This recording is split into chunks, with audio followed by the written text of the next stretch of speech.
Muy buenas noches, queridos seguidores de HC Historia Contemporánea, tanto historiadores profesionales como amantes de la historia. Les damos la bienvenida a otra sesión más, como todos los jueves, religiosamente, 8:30.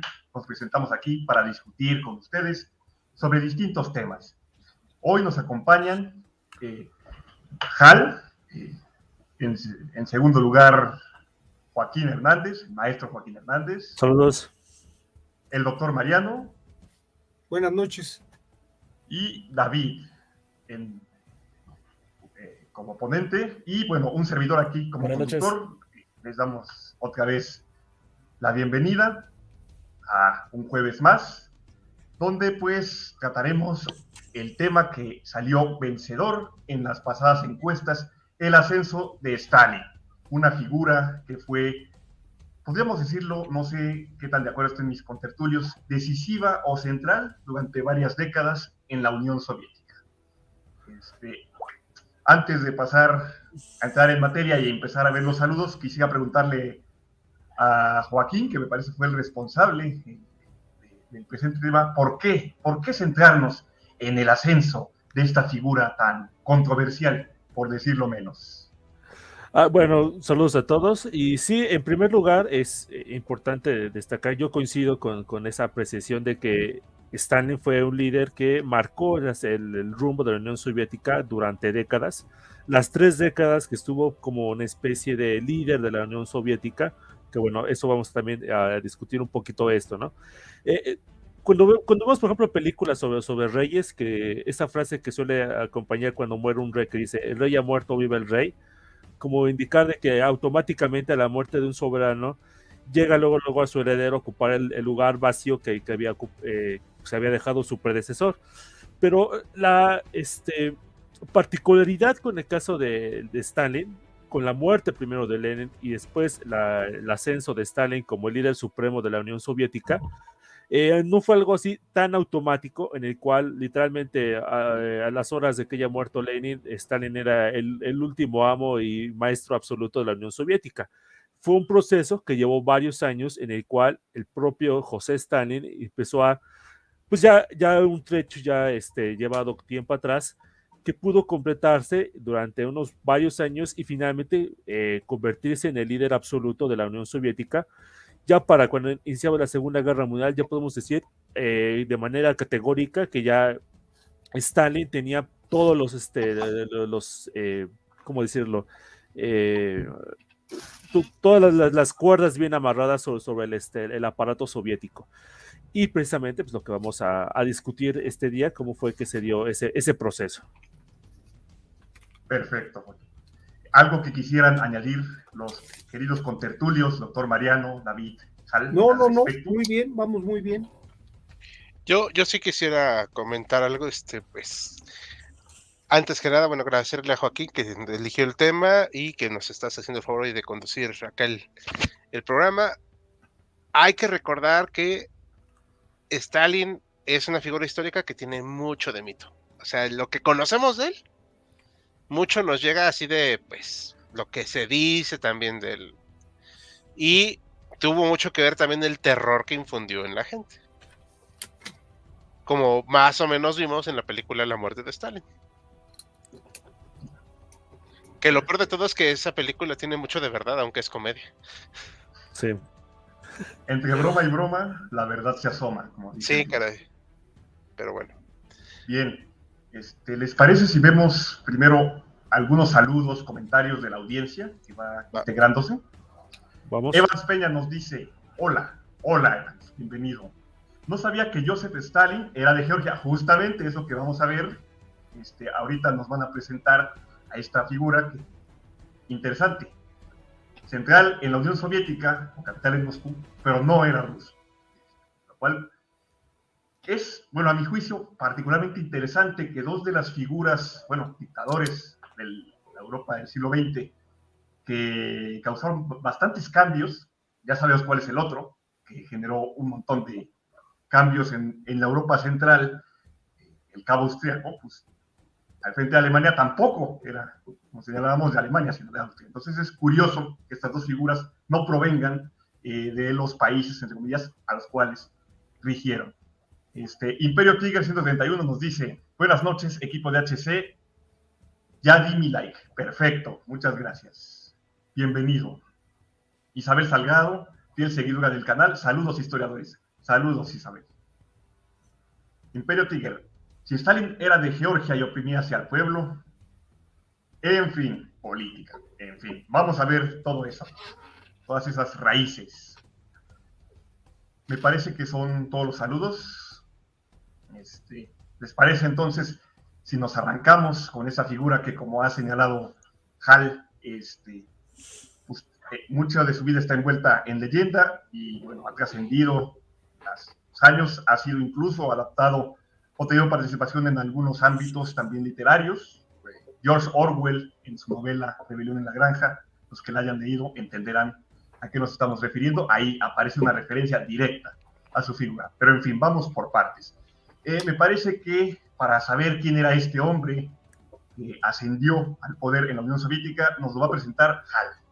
Adelante, Hal, por favor. Hola a todos, muy buenas noches. Estamos, ahora sí que me corresponde el tema de saber de dónde viene Stalin. Ok, este es un apodo, por cierto, Stalin. O sea, lo vamos a dejar así porque, pues, la verdad, qué flojera decir su nombre completo. Joseph Vissarionovich Zhuravishvili, o sea, pues, la neta, nadie lo dice, ¿no? Entonces lo vamos a dejar como José Stalin, o Pepe Stalin, o Joseph Stalin, que por cierto, sí es correcto decirle José, porque es la castellanización de Joseph o Joseph. Ok, este personaje nació en la ciudad de Gori, en Georgia. Como les dijimos, esto no es Rusia. Esto es un país diferente, que está, bueno, una región diferente hoy en día, un país, que en el momento del Imperio Ruso, cuando fue anexada voluntariamente, porque pues ya saben que uno se une a unos imperios de manera voluntaria, se unió voluntariamente y la ciudad la ciudad principal de Georgia era Tiflis, que hoy en día es Tbilisi. O sea, son diferencias que quieren separarse de ese pasado pues colonial que tuvieron, por así decirlo. Este lugar, pues si bien no era pobre, porque era una zona de comercio entre el Medio Oriente, en Rusia, y aquí junto a lo que es creo que es el Mar Caspio aquí, ¿verdad? En Azerbaiyán. El entonces Mar Caspio. Entonces Mar Caspio, pues esta zona es muy importante, pero lamentablemente en las condiciones en las que se encontraban las personas del Imperio Ruso, pues digamos que no eran las mejores. Su papá era zapatero de profesión, si mal no recuerdo, que no pudo destacar en su gremio y tenía severos problemas con la bebida. Era muy violento y pues agarraba a Joseph pues de saco de boxeo. Tuvieron varios hijos en matrimonio de los señores padres de Stalin, que pues ahorita la verdad no me acuerdo, no tengo acá el nombre completo de la mamá, pero el papá también se llamaba Joseph, si mal no recuerdo, si no me corrigen. Pero realmente su vida es muy problemática, quedó con marcas de varicela o viruela, no me acuerdo cuáles de las dos, pero sí queda con esas marcas de la enfermedad. Y esto lo va a hacer una persona de una apariencia muy dura. Si nos damos cuenta, acá está de niño, de jovencito en 1894 aproximadamente, cuando se metió de seminarista. No había ninguna forma de que él se pudiera superar, o sea, no iba a poner su propio negocio, ni nada por el estilo. Sus hermanos se murieron, él fue el único hijo que sobrevivió, lo cual lo volvió muy, muy duro porque pues fue ahora sí que el que aguantó los trancazos de su padre. Perdón, me bajé tantito la intensidad de la luz porque pues brillo mucho. Y resulta que se mete de seminarista porque era su única opción en la vida en ese momento. No es que él fuera un ortodoxo fiel, es que no había nada más que hacer. Era eso o dedicarse a cualquier otra profesión. Con el paso de los años, esto le ayudó mucho porque le permitió saber escribir para empezar y soltar la pluma. Esto le va a ser de mucho auxilio cuando se empieza a incorporar a estos grupos socialistas que eran evidentemente clandestinos. Había una policía secreta del Imperio Ruso, la cual en su momento fue muy eficaz y los estuvieron persiguiendo a él y a sus camaradas que fue conociendo con el paso del tiempo. todos ellos, este grupo de socialistas, que en ese momento eran parte, insisto, del Imperio Ruso, aunque fueran de diferentes etnias, se vieron que había un fin común en destruir lo que era esta organización del zarato, ¿no? De los zares. Digo, ellos solitos podían hacer su destrucción, pero no, definitivamente no ayudó que estuvieran conspirando a cada rato. El apodo de Stalin en algún momento fue Kova, el cual era pues algo así como para desviar la atención en ese momento, y después adoptó el apodo de Stalin. Ay, perdón. Aquí tenemos que tomar en cuenta que Stalin no era un superideólogo, ¿eh? O sea, esto a mí me parece muy raro cuando la gente dice que habla del stalinismo, como si fuera algo muy comparable al menos en metodología y en forma de pensar. Al leninismo se me hace que está bastante limitada la concepción de Stalin. Lenin tenía una visión, si mal no recuerdo, mundial, que aquí corríjame, estoy en lo correcto, ¿verdad? Stalin, con el paso de los años, fue cambiando esta percepción a una revolución local. Esto ya es posterior, pero durante estos años de formación de él, hasta 1914, 15, que es cuando empiezan a tener mayor poder, mayor relevancia, mejor dicho, estas organizaciones socialistas, el buen Joseph no va a ser de ninguna manera la figura principal. ¿Ok? O sea, esto sí estoy siendo claro aquí. No sé si quieren preguntarme algo antes de seguir. ¿Sí vamos bien? Sí, vamos bien. Adelante, Jal. Ok, entonces, hay que tomar en cuenta que no es el más talentoso, no es la persona más capaz de estos grupos de gente que está haciendo sus conspiraciones, pero sí es un tipo muy aguerrido, es duro. Aquí ya lo vemos más adulto y pues ya se ve que la vida ya le cobró un poco de factura, ¿no? O sea, aquí está el cuate que te va a pedir tu chai latte en el Starbucks. Y acá está el hombre que pues ya más bien te está diciendo que si tienes algo con qué prender el cigarro, ¿no? Ya sin esperanza en la vida. Sí tuvo bastantes complicaciones para poder llegar al poder. No fue fácil. Y eso es tal vez una de las cualidades más interesantes de Joseph. No se rindió nunca. Primero para llegar a este grupo. No hay un solo grupo, okay, de socialistas, pero más o menos todos estaban en contacto. Se adhiere a la doctrina de Lenin después de 1905. O sea, a partir de acá es cuando empieza a empaparse más. Mucha gente olvida la revolución de 1905, como dijimos en el video de hoy, de ayer, perdón, que se estrenó, porque la de 1917 pues fue la que acabó con el zarismo. Sin embargo, la de 1905 es determinante para él, para Lenin, para Trotsky, porque les da una idea de que se puede hacer una revolución y el zar no es invencible. No quiere decir que Stalin fuera un súper radical, pero sí era un tipo que estaba dispuesto a pelear. Sufrió varios exilios, sufrió varios golpes, sufrió varios arrestos, nada de esto lo detuvo. La verdad es que sí hay que reconocerle que el tipo aguantaba pues, aparentemente una buena paliza. Y para 1912 ya estaba muy cercano a Lenin, y Lenin lo propuso como uno de los líderes del Comité Central Bolchevique ahí en Praga. Pero no se pudo del todo, me parece. Fue tan relevante en algún punto Stalin cuando fue ascendiendo que en 1917 ya estaba dirigiendo el periódico Pravda, no sé si lo ubican. Sí, claro. Para los que no sepan de nuestra audiencia, Pravda es el periódico oficial del Partido Comunista, que luego, a forma de burla, ya se le considera, se le dice a cualquier periódico que es propagandista como un Pravda. O sea, un periódico que no dice pues, la verdad, ¿no? O sea, está bajo el sometimiento del régimen. Hasta aquí estamos bien. ¿Quieren preguntar algo o quieren comentar algo? Pues, no, bueno, nada más. Bueno, sí, no, adelante, Joaquín, sí. Yo creo que es importante hacer énfasis del hecho de que era georgiano, Ajá. por el hecho precisamente de que el imperio ruso era eso, un imperio que aglomeraba una gran cantidad de pueblos que no todos eran precisamente rusos. Otra vez, no es que este chiste creo que ya lo he dicho varias veces, no importa, no es que Diosito ya haya repartido al Imperio Ruso, a ti te va a tocar ser el más grande de todos los países en el mundo.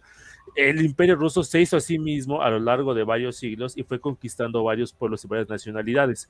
Y buena parte, incluso de los apoyos que tuvieron los bolcheviques, sobre todo en sus primeros años, vinieron de pueblos no rusos, ¿no? Por ejemplo, el jefe de la policía secreta, de la checa, era letón. Buena parte, precisamente, bueno, no me acuerdo si era letón o polaco, pero no era ruso. Y de hecho, Era polaco. era polaco, ajá, precisamente. La guardia personal de Lenin eran fusileros letones que, enojados por el trato que les habían dado los oficiales zaristas durante la Primera Guerra Mundial, aceptaron unirse a Lenin, pues a la primera de cambios, y una gran cantidad, bueno, hubo hasta chinos, una gran cantidad de tropas luchando del lado de los bolcheviques en contra de los blancos en la guerra civil rusa. Entonces, es importante mencionar eso de que el caso de Stalin no era una super rareza de gente no rusa en el Partido Comunista de la Unión Soviética, que se fue formando en esta época, ¿no? Sí, por cierto, aquí traje una imagen de cómo se escribe el georgiano. O sea, nada que ver con el cirílico. Una cultura totalmente distinta. Es como árabe, ¿no? Es que como está entre el Medio Oriente y lo que consideraríamos, y estoy haciendo una aseveración muy tonta, y por favor no la tomen tan en cuenta, como que los países eslavos, ¿no? O sea, es un punto medio. Vamos a ver rápidamente de nuevo el mapa. O sea, Georgia está acá como por el lado, ¿es el amarillito? Vamos a poner sí. Más o menos, ¿eh? O sea, no es exactamente para que no vayan a alterarse a alguien, ¿no? O sea, es una idea general. Y o sea, imagínate, estás acá entre Irak, Irán, Turquía, Persia. Bueno, Persia, ¿no? Hoy en día, Azerbaiyán y toda esta zona como túrquica que se le conoce. Creo que se pronuncia así. Sí. Y esta zona acá que vas hacia lo que es la zona más europeizada de esta parte. O sea, es un mundo totalmente distinto al que nosotros conocemos. Sí. Que no tiene nada de malo, pero simplemente es una idea. Tomar, tenerlo en cuenta. Igual algo que quería añadir, Hal, ahora que dice, otra vez, haciendo énfasis en la cuestión de Georgia. Georgia fue de las últimas regiones en ser anexadas por el Imperio ruso. O sea, no fue de las últimas, porque las últimas son las del Turquestán, lo que es Kazajstán, Uzbekistán, Turkmenistán, pero Georgia no llevaba mucho tiempo bajo dominio ruso. Y ahora que también señalas esto de la duda, esta muestra de la diferencia cultural entre la Rusia eslava y los georgianos, que se ve desde la propia escritura, ahí sí, no sé si Joaquín está de acuerdo conmigo, me parece que los georgianos tienen relación con una etnia que en la antigüedad se le conocía como los iberos del Cáucaso. Que están en la misma zona, no estoy seguro qué tan relacionados están, pero están en la misma zona.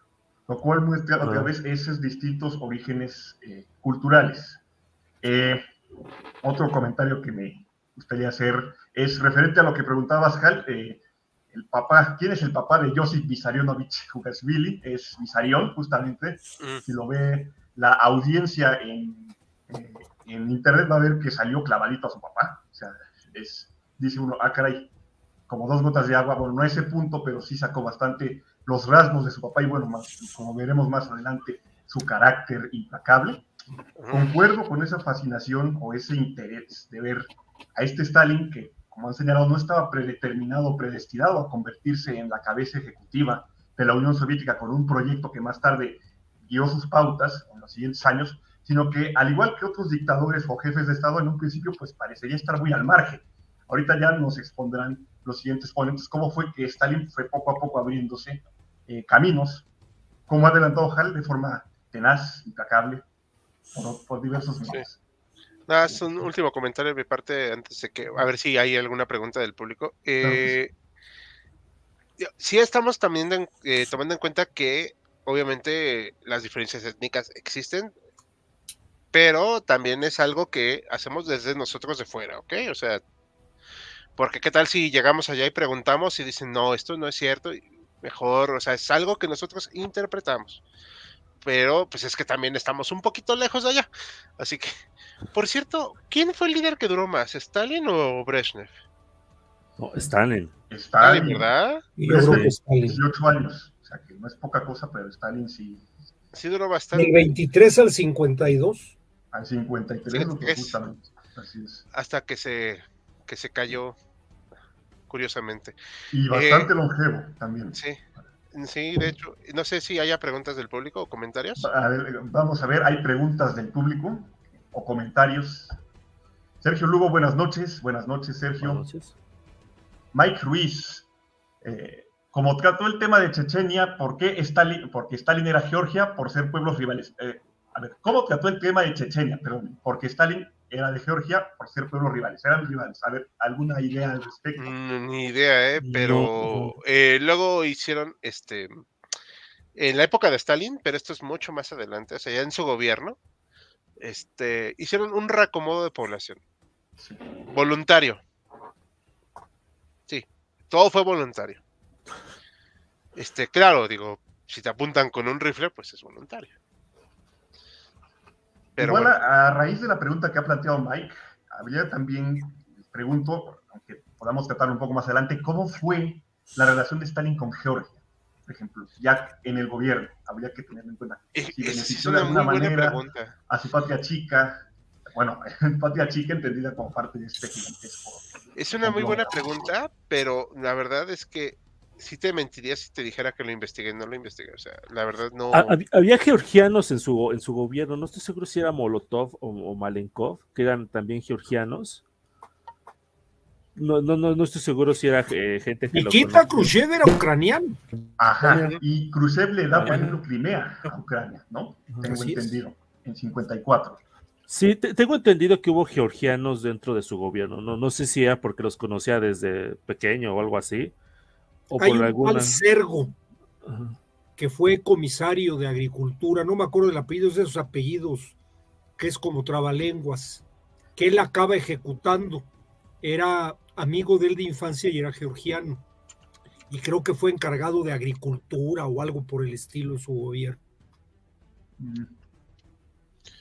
No, la verdad es que sí, yo estaría mintiendo totalmente si dijera que lo investigué así, buscándole, no veo como que hubiera ni un apego, pero tampoco un ataque a su zona, ¿no? Igual y eso fue lo mejor, que se olvidara que venía de ahí.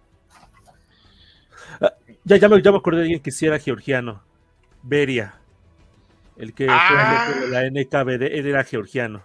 ¿El sádico ese? La Brent Beria. La Brent Beria era georgiano. Y muy cercano, ¿no? Hasta, sí. Bueno, ya luego extremadamente. Pero sí. Era su sicario. Efectivamente. No sé si podemos decir el nombre de un personaje de la Alemania de los años 30 y 40 que tiene una organización que empieza con S y termina con S. Himmler. ¿Himmler? Sí, Himmler sí. Bueno, porque Stalin se refería a Beria como él es nuestro Himmler. Vaya. Así es. Y lo decía con orgullo. Creo que se lo presumió a unos embajadores de Estados Unidos o de Inglaterra, no me acuerdo quién se los presumió así. Totalmente capaces de haberlo hecho. ¿Hay más preguntas? Sí. A ver, Isabel Salgado. Ojo, que el concepto de ruso es muy personal en esa zona. Puede ser, la verdad es que desconozco. Buenas noches, nos dice Francisco González. Qué interesante tema. Muchas gracias, Francisco. Isabel nos vuelve a decir, en cierto punto, ruso se puede decir que era sinónimo de civilizado o instruido. Vaya, interesante. No sabíamos. ¿Cuál es también bastante lógico o razonable, entre comillas, tomando en cuenta? Además, Rusia o la Rusia imperial también se consideró durante mucho tiempo como la tercera Roma, sucesora del Imperio Romano. También. Bueno, se considera a sí misma. Sí. Ajá. Nadie los consideró así. Sí, no, ellos mismos se consideraban a sí mismos y iban a llevar la civilización, como ha señalado Isabel, a los otros pueblos, y más tarde cuando justificaron su expansión en Asia Central, le decían a los británicos, No se pongan nerviosos, estamos llevándole la civilización a estos pueblos nómadas como ustedes lo están haciendo en África y en Asia. Ah. Facundo Ahí Morello. Ajá. Qué raro. Ajá. Los padres de estos tipos pegando. Así era es, común. bastante común. Isabel Salgado, lo del ruso étnico, entre comillas, es algo occidental. Yankee, si me apuran. Los eslavos lo ven diferente. Ahorita los ucranianos opinan diferente. Rafael Cueva, recién llego, pero ya entiendo de lo que habla. Stalin. Rafael Cueva, un video de historia tiene pocos likes, pero uno de Bad Bunny tiene millones. Perdón, pero a la gente a la que le gusta la basura. Razonen, por eso no cambia nadie ni nada. Me gusta la historia, soy el mejor de historia en mi colegio, estoy en quinto de secundaria. Excelente que te guste este tema, o más bien esta área tan apasionante de la historia. Isabel, fun fact pravda, en castellano sería verdad. Qué bueno que alguien lo dijo. Sí. Y ya se hacía la broma en los últimos tiempos de la Unión Soviética de que todo lo que diga pravda, lo contrario es la verdad. O sea, Ajá. es como... ¿Hay más comentarios? Sí. Perfecto. Rafael Cueva, tengo 16 años, me gusta la historia, es bastante interesante aprender de gente que inculca conocimientos. Pues bienvenido. Gracias. Bienvenido. Imperio Tiger, los mandaron de vacaciones indefinidas a Siberia, una práctica muy soviética. Y era previa, de hecho, obviamente no llegaron a las magnitudes de la época soviética, pero desde la época zarista era común mandar a exiliados políticos a Siberia. Así es. Roberto Yáñez, saludos, excelente tema, como siempre, muchas gracias, Roberto. Gracias. Rafael Cueva, Stalin y otros de los integrantes de su gobierno fueron georgianos, justamente lo que comentábamos, Beria, entre otros. Mike Ruiz, es curioso que todos los líderes de la Unión Soviética nacieron en la época imperial, menos Gorbachev, justamente habíamos hablado de eso en el vivo anterior. En el de la URSS. Así es, sobre el desmembramiento. Gorbachev fue el único soviético, obviamente dicho. Alejandro Cadena, hola, llego tarde. Saludos, Jal. No sé si... Sí, porque no podemos decir eso. Muy bien. Muy bien. Nada más para cerrar mi participación rápidamente, ya creo que son todos los saludos. Stalin siempre se manejó una mentira. En la manipulación y en buscar el poder. Esto es muy cierto, o sea, esta imagen no sé ni quién es el personaje, pero es muy importante porque es una imagen que, aunque está muy retocada y creo que no es exactamente la misma, pero sí muestra mucho de la tendencia de Stalin de borrar a la gente. Yo sé que se parodia en la película, y es una parodia de la película de la muerte de Stalin, pero cuando dicen que así, ya, o sea,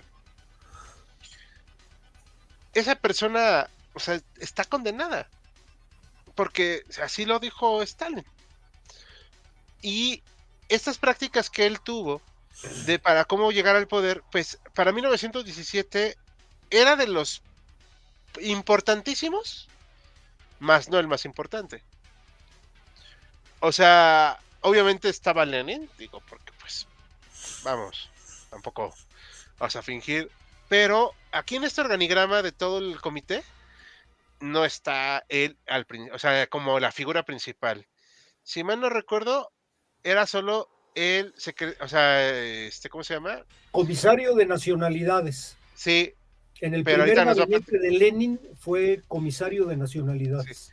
Ahorita que nos va a explicar más Mariano, pero quería comentar precisamente eso para darle pie a él, para que hable. Que no era ni de cerca el top, ¿no? O sea, nadie, yo creo, de todos ellos se imaginaba que iba a llegar al poder y lo que iba a hacer. Pero bueno, ya caí. De hecho, lo vamos a ver más adelante. El que parecía más fuerte era Trotsky. No parecía, era el heredero. El heredero de Lenin, básicamente. Las vueltas que da la vida. Pero pues luego le sacaron las ideas aquí en México y pues ya no. Al señor Bernstein. A pioletazos se la sacaron. Sí, hombre. Está Bien. bien la imagen. Pues, ¿les parece que vayamos para el siguiente tema para ver las bases de este ascenso? Que me parece nos la va a presentar el doctor Mariano. Sí. Claro, Perfecto. gracias. Miren, Adelante, doctor. en 1917, en octubre de 1917, triunfa la Revolución Soviética. Y va a triunfar y los va a agarrar un poco deslocalizados a los líderes, al mismo Lenin. Lenin, como bien lo decía Hall, tenía una gran diferencia con Stalin porque Lenin sí era un intelectual. Lenin es el creador de toda una metodología sociológica para analizar los problemas de la lucha de clases, que va a dar lugar a lo que se conoce como marxismo-leninismo, que se diferenciaba del marxismo tradicional, que decía que hay que esperar a que se den las condiciones para lograr los cambios. Lenin, en cambio, dice no, hay que forzar las condiciones para que se den los cambios, que fue lo que hicieron en Rusia. En Rusia era el peor país para que se aplicara el marxismo. Según Marx, el marxismo iba a aparecer en la Gran Bretaña o en Estados Unidos, porque eran los países que estaba mejor desarrollado el capitalismo. En la Unión Soviética, en lo que era Rusia, Rusia era un país feudal, con el 98% de gente que no sabía leer ni escribir y que vivían en los campos. Pero bueno, logran su cometido, hacen una labor de lanza dentro del ejército, se logra la rendición ante Alemania, se firma el Tratado de Brest-Litovsk, Alemania acaba siendo derrotada en la Primera Guerra Mundial, pero se va a enfrentar este gobierno a una guerra civil que va a durar más o menos 7, 8 años. Lo fuerte es 6 años, que termina en 1923, de 1917 a 1923, que es la guerra contra lo que es el Ejército Blanco, mandado por el almirante Kolchak, y que va a estar apoyado muy fuertemente por Estados Unidos, por Inglaterra y por Francia, sobre todo por Inglaterra. Inglaterra llegó a mandar tropas a los puertos del Báltico para apoyar a las tropas del Ejército Blanco en contra del ejército. Con esto lo que quiero decir es que el gobierno de Lenin, el gobierno inicial de Lenin fue un poco improvisado. Entonces se van a crear estructuras de gobierno inventadas que no existían en otras partes del mundo. Todas estas palabras de politburó, secretario general, comisario, son cosas que van descubriendo sobre la marcha, porque el concepto del soviet, esas organizaciones de los obreros, es importante. El soviet no tiene nada que ver con el campesino, el soviet tiene que ver con el obrero, con el trabajador en la fábrica, que eran mínimos dentro de la población en Rusia. Pero este concepto del soviet es el que va a normar la creación de gobierno. Y este gobierno en principio lo van a crear con una presidencia que va a tener Lenin y después con 3 vicepresidentes. Uno va a ser Kamenev, otro va a ser Surupa y otro va a ser Alexei Rykov.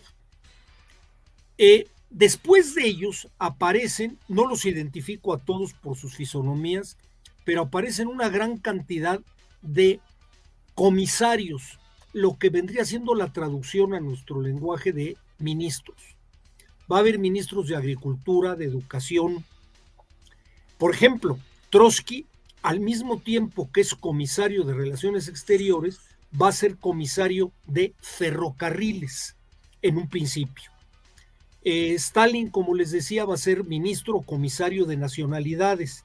Y así me da a mí la impresión que a los principales líderes del movimiento, pues les dieron los puestos como Dios les dio a entender, no necesariamente por sus capacidades, a excepción de Trotsky, que Trotsky era, al igual que Lenin, un intelectual, conocía de política internacional, y que traían muy claro el plan del marxismo-leninismo, que es internacionalista.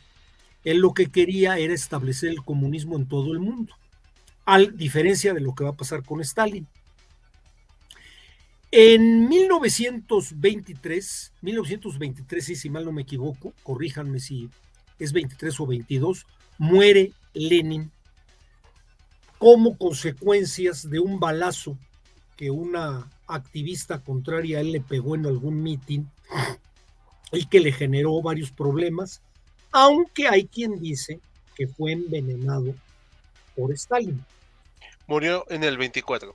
En el 24. A Bueno, principios del 24. Stalin, en el momento cercano a la muerte de Lenin, Stalin es el secretario del Comité Central del Partido Comunista de la Unión Soviética. Un puestazo. Ya lo que comentábamos, que era un segundón en los primeros puestos, ya cuando se acerca la muerte de Lenin, se convierte pues en el número 1, en el número 2, con la diferencia de contra Trotsky. Trotsky tenía el puesto de presidente del Soviet Militar Revolucionario. A ver, esto es importante entenderlo. La guerra civil contra el Ejército Blanco, quien la dirige, lleva a cabo y de manera muy exitosa, también muy radical y muy cruel, es Trotsky.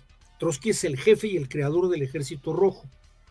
Entonces, cuando Lenin se está muriendo, Trotsky anda peleando por cuanto pueblo puede en la parte cercana a Siberia y en la parte cercana al Báltico, que es donde se daban los combates contra el Ejército Blanco. Stalin prácticamente secuestró a Lenin. No permitió que nadie se entrevistara, todo era a través de él.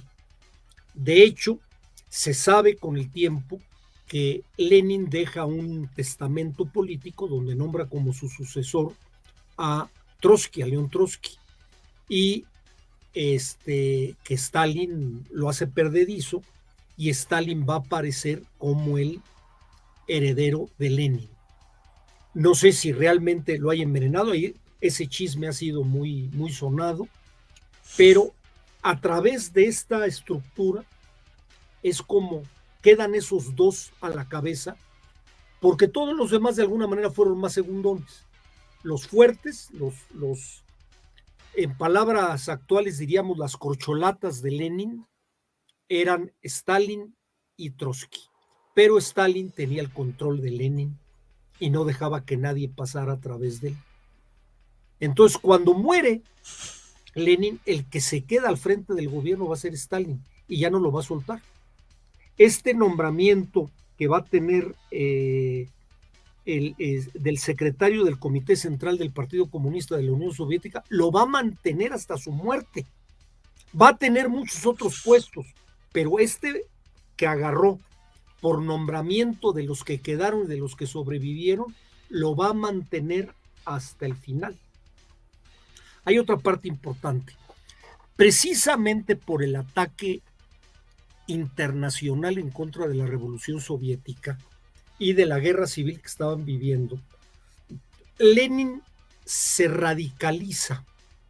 El gobierno, este gobierno original de la Unión Soviética, se radicaliza y se vuelve cada vez más totalitario. No tratamos de justificar, simplemente trato de explicar el por qué se convirtió en un régimen totalitario. Tenemos que entender que estaba atacado por tres potencias importantes, que eran Francia, Gran Bretaña, los Estados Unidos y además un ejército blanco. Entonces, si doblaban un poquito las medidas de protección, pues se los hubieran acabado. Entonces van a establecer un auténtico, ya bajo Lenin, hay por ahí uno de los comisarios del interior de apellido Yersinsky, si mal no me equivoco, o Yerhinsky, que es el antecesor de la NKVD y luego de la KGB, que lo establece Lenin para controlar a todos los enemigos. No podía la checa, ¿no? La checa. La checa. Y no que hicimos podía... un video. Ah, mira, qué bueno. Desmonetizadísimo, por cierto. No podían permitir que alguien dudara de la revolución o que presentara cualquier síntoma de cambiar. Cuando Stalin se hace del poder, después de esta estructura, él va a mantener esa estructura totalitaria, aunque ya no era necesaria, porque ya habían vencido a la guerra civil. Entonces podía haber aflejado la mano, abierto la mano y dejar un poquito más de libertad, pero no lo hace, lo cual tiene que ver con su personalidad. O sea, como bien dijo Hall al principio de la introducción, Stalin era un hacedor, no era un pensante, era uno que actuaba, y su actuación fue mantener el poder, que fue su estilo de vida desde que nació, sobrevivir. Y para sobrevivir él tenía que cortar las cabezas que estuvieran a su alrededor y para mantenerse al frente del poder. Entonces, le vino de perlas, él no lo crea, le vino de perlas este estado totalitario que crea Lenin y que es apoyado por el Ejército Rojo al mando de Trotsky. Pero quien va a ser el beneficiario es Stalin, y Stalin no va a soltar este régimen de terror hasta su muerte. Es la manera que lo va a tener, es más, lo va a llevar a niveles fuera de serie. Cuando tratan de llevar el comunismo al campo, prácticamente matan cerca de 20 millones de campesinos soviéticos porque se oponían a la colectivización de sus granjas. Que estaría interesante, perdón por interrumpirte, Mariano, y no sé qué opinan los demás, que un día propongamos el tema de la colectivización. No, ese es un temazo, Porque, digo, no voy a justificar todas las barbaridades que hicieron, pero sí tiene que ver un poco con ideas muy alocadas, pero también con actos criminales. O sea, sí. No. Actos además criminales y de manipulación de la información. Uh-huh. O sea, porque se le presentó al pueblo que eran unos enemigos de la revolución, cuando realmente eran unas víctimas de la revolución. Pero también tenemos que entender un cambio social, político y económico como el que se dio en la Unión Soviética a principios del siglo XX, no podía darse con flores. Era imposible, o sea, no podía darse de una manera democrática al estilo occidental. Entonces, no lo justifico, simplemente lo estoy tratando de explicar. Entonces, se juntan dos cosas. Stalin, a la muerte de Lenin, es el secretario general del Partido Comunista de la Unión Soviética. Se queda con el puesto, no lo va a soltar, y por otro lado, va a tener a Trotsky lejos. Cuando Trotsky regresa, ya Stalin le había comido el mandato. Y además, aprovechando este régimen de terror totalitario y demás, pues de ahí va a sembrar los cimientos que va a mantener su gobierno hasta él muere en el 52. 53. En el 53, hasta cuando muere. Prácticamente fue un régimen totalitario y de terror, absolutamente. Justamente. Básicamente eso, no sé si hay alguna comentario por parte de ustedes. Compañeros, contertulios, ¿alguna apreciación? Yo estoy bien. Yo bien. También estoy bien. Perfecto. Me gustaría retomar algunas cuestiones que ha planteado, doctor. Concuerdo con usted en lo referente a esta postura que adoptan los revolucionarios que asumen el poder, los bolcheviques, durante la guerra civil y previa. Sienten que es, y efectivamente en buena medida lo es, un intento, esta intervención de estas potencias en la guerra civil rusa, de apagar la revolución desde la cuna, de asfixiarla, como, obviamente salvando las diferencias, como antes se había intentado con la Revolución Francesa, en 1789-90. Es buen paralelismo, es muy buen paralelismo. Y hay también una radicalización y también un periodo de terror, que estoy completamente de acuerdo. Y ahí, y aparece, perdón que te interrumpa, y aparece, como apareció Stalin, aparece un Napoleón. Ajá. Nada más que ahí hay una pequeña bifurcación. Y hay diferencias, pero aparece también ese líder mesiánico, como es el caso de Stalin. Así es. Además quisiera añadir que entre las potencias que enviaron tropas, también estuvo Japón, que se apoderó un ratito de partes al este y que nada más a regañadientes, porque le torcieron un poco la mano a las otras potencias, la soltó, porque él venía para quedarse, los japoneses venían para quedarse. En otra cuestión, concuerdo, Lenin era un intelectual, a la audiencia le recomiendo, igual se puede echarle un ojo, por ejemplo, su trabajo sobre el imperialismo, cómo describe a las potencias imperiales, cómo funcionan. Se puede estar o no de acuerdo, pero sin lugar a dudas es un estudio muy completo y un intento de entender cómo está organizado el mundo de las potencias en esos momentos prerevolucionarios. Además, me llama mucho la atención este papel que va tomando Stalin, que se mueve bajita la mano, primero de muy bajo perfil, pero que de pronto, como ha señalado, le madruga a todo mundo le come el mandado, o sea, prácticamente se hace de la plaza fuerte, que es Lenin, se apodera Lenin. Yo en lo personal creo que es más novelesco esto de creer que Stalin envenenó a Lenin. Yo creo que no lo necesitaba. Lenin ya tenía de por sí bastantes achaques de salud, solamente supo moverse. En este sentido, no es intelectual, no es el más inteligente, entre comillas, así de letras hablando, pero sí es muy pragmático, lo cual en muchos líderes a lo largo de la historia demuestra tener mucho peso. El hábil, es el de la habilidad. Sabe danzar. Dentro de la política, el hacedor, el táctico de la política. Concuerdo completamente. Y ese pragmatismo lo veremos a lo largo de toda su gestión. Casos muy conocidos, por ejemplo, el pacto Molotov-Ribbentrop, por ejemplo, entre otros. Una última cuestión, ahí sí tengo una pequeña, bueno, no discrepancia con usted un poco lo que ha señalado de que cuando acaba la guerra civil a favor de los rojos, digo, del bando bolchevique, Stalin mantiene y afianza y le da aún más cuerpo a este régimen totalitario sin necesitarlo. Yo, entre comillas, empatizando y también sacando de esa colación el carácter receloso de Stalin y en general el carácter receloso de las élites políticas rusas frente a los otros países, yo lo veo como un ámbito más natural, entre comillas, que decir, ya lo intentamos. Era lo lógico, como que era lo lógico, es lo que tú dices, ¿no? Sí, justamente hay que desconfiar de Occidente, lo cual igual va a tener mucho que ver con las futuras políticas de Stalin ya en la posguerra. En esta parte de la construcción de la Guerra Fría yo lo veo, este recelo ante Occidente, ante lo de fuera. Y sin lugar a dudas, ya como último comentario, antes de pasar a los comentarios de la audiencia, vemos otra vez en esta revolución, como en otras revoluciones, cómo llegan a la cúpula de forma muy sorpresiva, como he señalado, ni ellos mismos se lo podían creer en un principio, a un grupo de radicales muy idealistas que dicen, vamos con una serie de políticas para levantar este país rápido. Así es. Dato curioso, Lenin tenía la idea de que las prácticas sexuales quitaban mucha energía. Entonces había que llenar de trabajo a los campesinos y más tarde a los obreros soviéticos, y ya en los ratos libres, para evitar que cayeran en la tentación de esas prácticas desenergizadoras, llenarlos de literatura y teoría, para que tuvieran la mente ocupada y no anduvieran ahí con la libido disparada.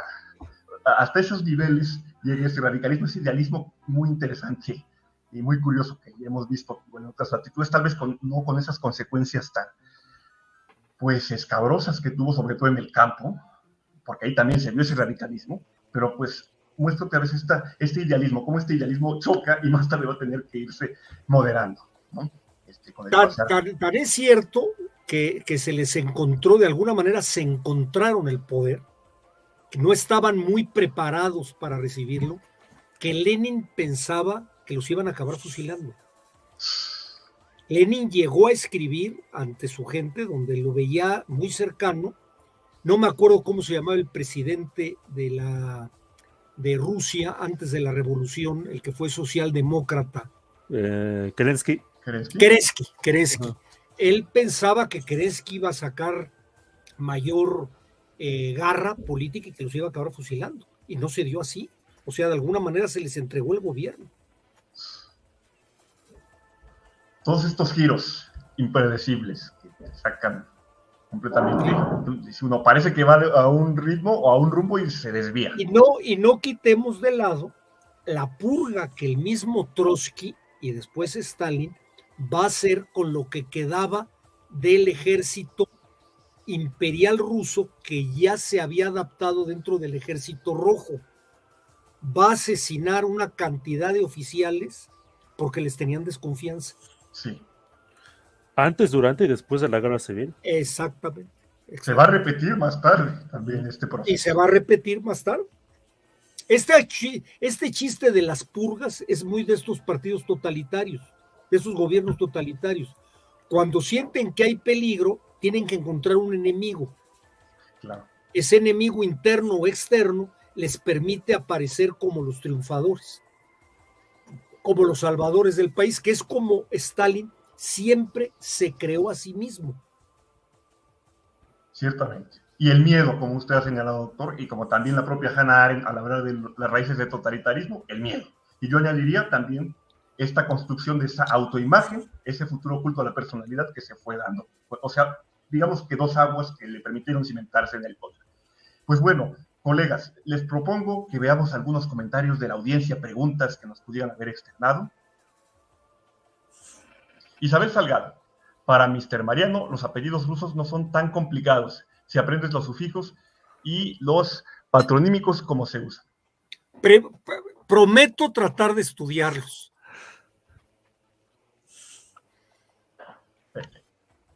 Imperio Tigre, dos cosas. Una vez vi un documental y decían que Stalin era muy paranoico y razón no les faltaba, efectivamente. Y en eso no estaremos para nada en desacuerdo. Dos. ¿Quién sabe por qué? ¿Quién sabe por qué? Y ahorita veremos en qué desembocó esa paranoia. Dos, el que vende elotes por mi casa se parece a Stalin. Cuando lo vea le tomaré una foto. Mándalo a Los Ángeles, a Hollywood, y seguramente lo vuelven artista haciendo una película de Stalin. Ajá, pero aplica la de los servicios de inteligencia del régimen para que no se incomode, camarada. A ver. Isabel Salgado le responde Imperio Tigre. No es lo mismo paranoico a que en verdad esté lleno de gente que te quiere enviar a ver a San Pedro durante años. Muchos líderes absolutistas terminan así de viejos paranoicos.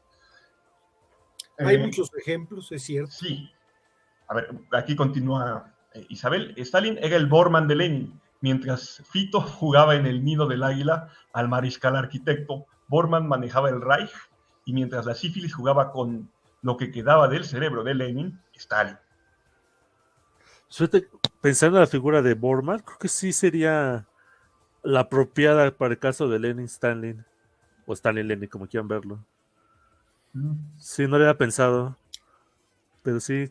Sí. Entre las equivalencias creo que sí es la más adecuada. Sí, la diferencia es que Bormann no sobrevivió. Bueno, sí, pero porque perdieron la Segunda Guerra Mundial. Es de los que hubiera pasado, sí, ¿no?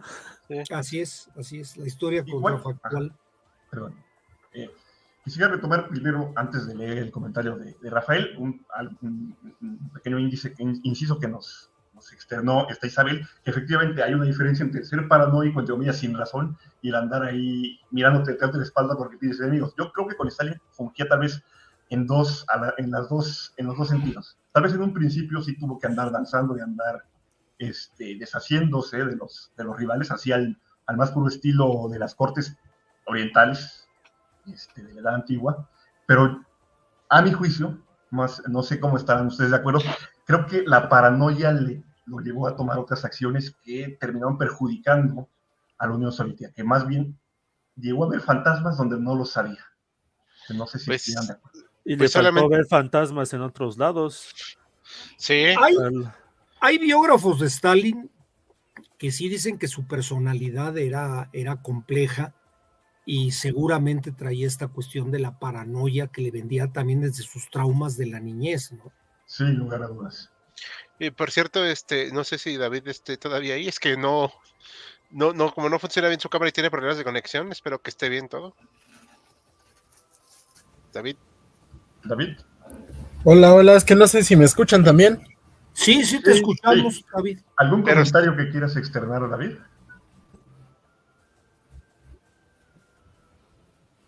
Tal vez él no nos escucha a nosotros. Pues muchos que es que de verdad ni el audio ni la cámara me funcionan, pero sí, justamente con esta parte de la paranoia de Stalin, creo que se puede manejar más bien se puede entender desde otras personas que tal vez que conocemos así, porque a mí sí me llegó a tocar lidiar en la preparatoria con una persona que literalmente era paranoica,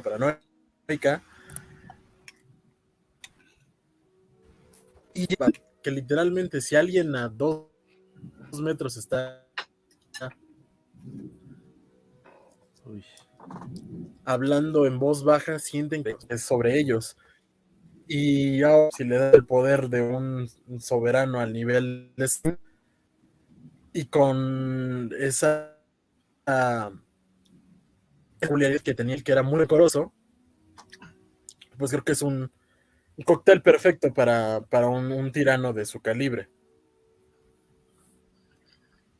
Concuerdo. Claro, claro, Sí. y digo, y también hay que reconocer, sí, es que está medio por problemática la conexión de Dani, hay que reconocer que sí, la verdad es que sí lo buscaban, pues, enviar lejos.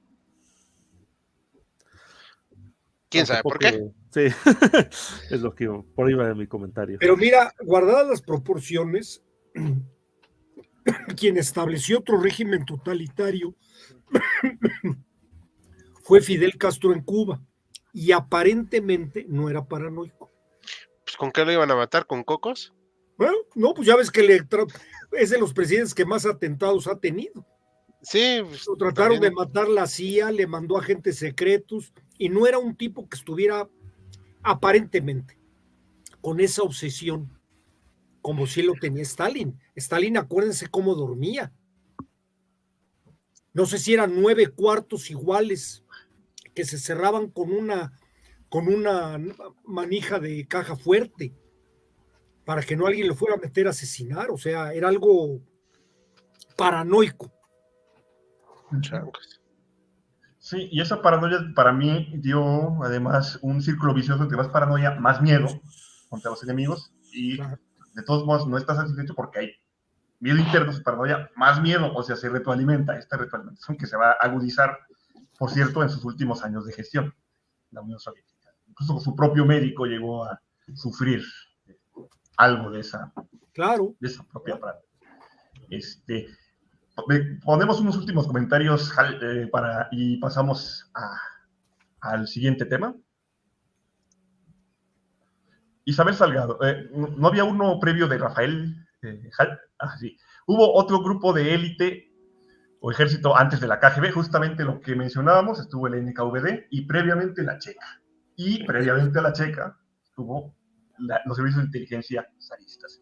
Isabel Salgado le contesta a Rafael: la organización de los servicios de seguridad interior de la Unión Soviética era un caos de organismos con superposición de territorio y autoridades. La NKVD termina como la principal. Esto es importante porque efectivamente, o sea, había todo un, pues, confusión precisamente en los puestos que le tocaban, las tareas que le tocaban a ciertos organismos, Así es. y eso, pues, ayudaba pues, a que fuera cada vez más difícil mantener todo esto.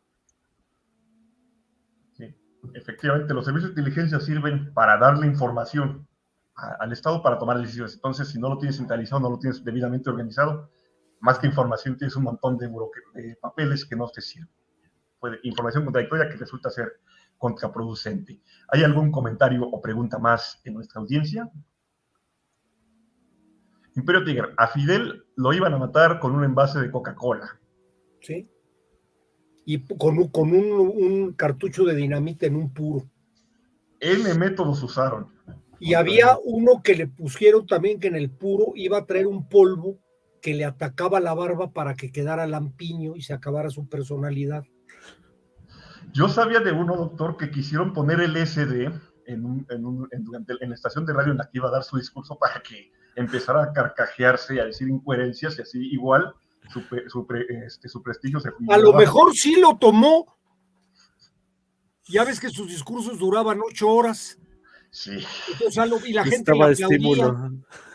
Si eso se parece a casos que luego hemos visto en la vida actual, es pura coincidencia. Es mera coincidencia. Bien. Alejandro Cortés nos dice: Castro no tenía miedo de ser asesinado. Podía identificar a los espías ya que la gente intentaba huir del país, no ingresar en él. Puede ser. Pues, muy bien. Bien, ¿les parece si pasamos al siguiente tema que nos lo va a presentar Joaquín? Okay. Si no me equivoco. Sí. Joaquín. Vamos a tomar el tema. Son dos temas que están muy relacionados. Es cómo fue Stalin deshaciéndose de sus oponentes políticos a través de los distintos congresos del Partido Comunista, y cómo todo esto fue formalizando esta política de colectivización de la tierra que trajo pues resultados desastrosos para la economía y para la sociedad soviética en términos generales. Hay que tomar en cuenta que en teoría, y otra vez, en teoría, el órgano máximo de gobierno de la Unión Soviética era el Partido Comunista de la Unión Soviética, el famoso PECUS, que no se reunía todo el tiempo, tenía esta especie de congresos que se reunían más o menos cada 2 años, cada 3 años, cada 4 años, otra vez dependía un poquito del ánimo en el cual estaban las autoridades soviéticas. Y en estos organismos, en estos congresos, en los que se juntaban la mayor parte de los delegados y miembros importantes del Partido Comunista, es donde se dio la mayor parte de las batallas con las cuales Stalin fue eliminando a sus oponentes políticos. El oponente político, que era visto como un personaje fuerte y poderoso, no solamente como un enemigo de Stalin, era Trotsky. Y para enfrentar a Trotsky, Stalin juntó lo que él llamó la Troika, bueno, llamaron la Troika, donde estaba el propio Stalin, estaba un señor llamado Zinoviev y también Kamenev, que eran como que otros miembros importantes en el Partido Comunista desde tiempos de Lenin a luchar en contra de Trotsky. En este primer punto, esta primera disputa que duró más o menos 2 años, del 23 al 25, el punto importante era la cuestión de la NEP. ¿Qué era la NEP? Era lo que llamaban la nueva política económica que se implantó después de lo que ellos llamaron el comunismo de guerra. Otra vez, vamos un poco sobre lo que era cuando llegaron los bolcheviques al poder en la Unión Soviética, pues, improvisaron mucho. Y una de las partes que improvisaron mucho es pues, cómo se va a implementar el comunismo ya en términos prácticos en la vida real, ya que ellos habían ganado. Tomaron lo que ellos supongo que les pareció la decisión más sensata, que es centralizar toda la economía, colectivizar todos los procesos industriales, económicos, etcétera, etcétera. Y spoiler, fue un desastre absoluto. La primera gran hambruna que tuvieron la Unión Soviética fue precisamente en los años 20.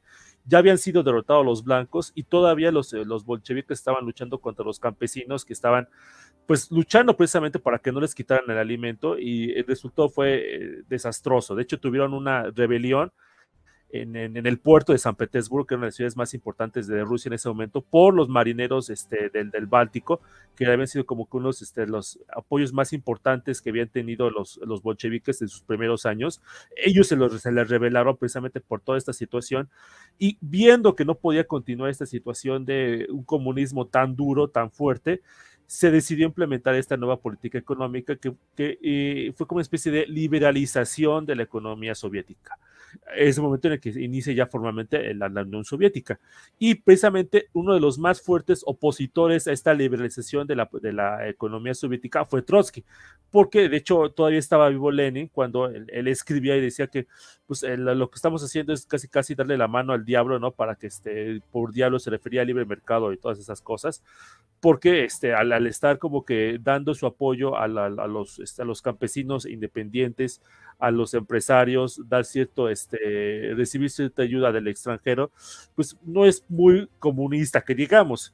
Entonces, precisamente, Trotsky, antes de la muerte de Lenin, después de la muerte de Lenin, está luchando para que se termine la NEP, que es esta política liberal de la economía soviética, y aumentar precisamente la planificación centralizada. Entonces, por ese punto lo empiezan a atacar a Trotsky diciendo que no, pues, casi estás diciendo que Lenin era un hereje, cosas por el estilo, y Trotsky sufre una derrota muy fuerte. Todavía no le expulsan del partido, pero ya aparte del manejo de la intriga política que tenía Stalin tiempo atrás, pues Trotsky pierde todavía más poder. Después de eso, ya para lo que fue el 14º Congreso del Partido Comunista, el segundo o tercero después de la muerte de Lenin, el problema que se trae sobre todo a la mesa es esta cuestión del internacionalismo y de la revolución permanente, ¿no? Hasta dónde se va a mantener la revolución comunista, ¿no? Otra vez, fruto de la improvisación, cuando estaba de hecho todavía la guerra civil, se pensaba precisamente que era importante mantener esta revolución comunista. De hecho, parte de la guerra entre Polonia y la Unión Soviética era este intento de expandir el comunismo por buena parte de Europa, para empezar. De hecho, se cuenta, bueno, no se cuenta, se sabe, ¿no? De que cuando estaban a punto de llegar a Varsovia, pues ya estaban dedicándose a imprimir folletos de comunismo en alemán para que cuando llegaran a la frontera, pues empezarlos a repartir en el momento en el que pues, les tocara invadir Alemania, Italia, Rumania. Estaban haciendo ya sus planes bien descabellados sobre qué es lo que iban a hacer, pero los polacos los detuvieron allí en Varsovia. Pero todavía existía como que esa idea precisamente de expandir el comunismo más allá de las fuerzas soviéticas. Y sus antiguos aliados de Stalin, Zinoviev y Kamenev, aquí de hecho tenemos aquí la imagen Kamenev, el que está a la derecha, ellos empujaban precisamente por moverse otra vez hacia el internacionalismo. De hecho, Zinoviev, uno de los miembros importantísimos del Partido Comunista, era el presidente de la Internacional Comunista, lo cual pues obviamente como que es lógico que apoyara ese movimiento de expandir el comunismo por el resto del mundo. Y Stalin junto con Bukharin, que de hecho creo que está por ahí atrás, no sé si no, creo que lo acabo de ver, ese de ahí, apoyándose en él, dijo, bueno, lo importante es mantener el comunismo, primero fortalecerlo dentro de la Unión Soviética, y ya fortalecido, pues ya lo vamos a expandir por el mundo, lo cual pues, quizás podemos decir que fue lo que hizo después de la Segunda Guerra Mundial, pero en el momento era pues simplemente mantenerlo, fortalecerlo dentro de la Unión Soviética, y ya cuando se dieran las condiciones, ya expandirlo por el resto del mundo. Entonces, eso fue en el 14º Congreso del Partido Comunista, que fue que se dio esa disputa y Stalin otra vez ganó la partida, aunque sus antiguos aliados no fueron expulsados del partido, quedaron muy debilitados y ante esa situación, 2 años después, para el 15º Congreso del Partido Comunista, sus antiguos aliados decidieron unirse a Trotsky, lo que llamaron la oposición unificada, y ya aquí se dejaron de cuentos, de discusiones teóricas, y el ataque fue directo a Stalin. O sea, acusaron precisamente a Stalin de ser un autócrata que estaba convirtiéndose en el líder máximo de la Unión Soviética y estaba, pues, sí, literalmente convirtiéndose en un autócrata. De hecho, uno de los aliados más fuertes de esta oposición unificada fue la esposa de Lenin, que no aguantaba a Stalin desde que Lenin estaba agonizando. Stalin y la mujer de Lenin estaban peleadísimos a muerte, y la esposa de Lenin, que todavía sobrevivía, pues les ayudó precisamente esta oposición unificada a difundir pues, ese testamento en el cual se argumentaba, ¿no?, de que Trotsky iba a ser el líder, o el que Lenin deseaba que fuera el líder de la Unión Soviética a su muerte. No funcionó. Stalin logró finalmente expulsar a sus antiguos aliados y a Trotsky del poder. Podemos pensar que pues, expulsó como que a los miembros más ligeros o más light del Partido Comunista. No, eran miembros que eran bastante duros y que en cierto momento eran pues más radicales que el propio Stalin en su idea sobre cómo imponer el comunismo en la Unión Soviética. De hecho, Trotsky creo que sí, a veces como que como no terminó convirtiéndose en líder de la Unión Soviética y se fue al exilio por varios lados hasta terminar aquí en México, empezó a escribir, a teorizar sobre lo que debía haber hecho o no debía haber hecho la Unión Soviética. De hecho, él, si no me recuerdo, fue el que escribió el de la Revolución Traicionada. Bueno, un libro parecido que sí, casi acusa a Stalin de traicionar a la Unión Soviética. Bueno, Stalin terminó adoptando muchas de las medidas que Trotsky argumentaba años atrás. Y la más importante fue la de... ¿Cómo? No, es que se te habías congelado un segundo. Ok. Precisamente Trotsky, aunque Trotsky después acusó a Stalin de traicionar a la revolución comunista, el propio Stalin adoptó muchas de las medidas políticas que Trotsky había venido defendiendo desde mucho tiempo atrás. Y precisamente con apoyando esas ideas fue que terminó expulsando a otros dirigentes comunistas. Ya para estos años, finales de los años 20, se había formado como que 3 grupos. El grupo izquierdista, que era Trotsky y otros similares a él. El grupo de la derecha, otra vez derecha, entre comillas, la derecha comunista, que eran los más seguidores de la NEP. Por ejemplo, Bukharin, que fue su antiguo aliado, entre otros. Y Stalin, pues a lo mejor como que inteligentemente se puso como en el centro, ¿no? Él dijo, no, yo estoy como que entre las dos posturas. Cuando el grupo de la izquierda fue derrotado, se fue literalmente contra el grupo de la derecha y los acusó precisamente de ser capitalistas casi y anticomunistas y o sea, insultos similares, ¿no? ¿No eran aspiracionistas? Pues yo creo que sí, aspiracionistas a ellos y a los kulaks. ¿Quiénes eran los kulaks? Eran los campesinos más prósperos, ¿no? Otra vez. Los pequeños propietarios. Exactamente, pequeños propietarios de tierras que eran casos literalmente de ser terratenientes, y en contraposición a los kulaks estaba esta figura de los koljos, que eran granjas colectivas a los cuales se buscaba de que vendieran sus tierras, se metían aquí a esta granja colectiva y ya fueran felices, contentos en esta utopía comunista. Obviamente, pues la mayor parte de los kulaks dijeron, sí, claro, cómo no, tu utopía comunista, pues qué padre, qué bonito, ¿no? Pero muchas gracias, pero no muchas gracias.